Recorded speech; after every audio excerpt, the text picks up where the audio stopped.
Για την επισκευή του Portable Gas Detector Oldham EX2000 με serial number 3239013 χρειάστηκαν επισκευή του διακόπτη on-off, καθαρισμός της μπαταριοθήκης και της ηλεκτρονικής πλακέτας του detector.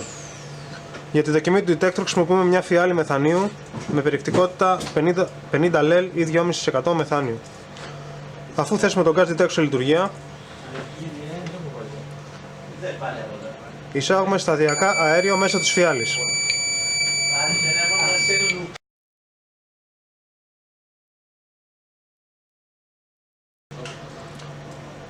Όταν η περιεκτικότητα σε αέριο της φιάλης ξεπεράσει το set point του detector, ενεργοποιείται το alarm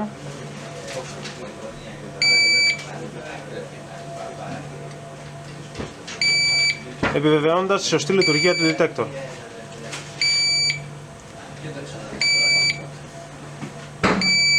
Πλέον γνωρίζουμε ότι το Portable Gas Detector λειτουργεί ικανοποιητικά και είναι έτοιμο προς παράδοση στον πελάτη.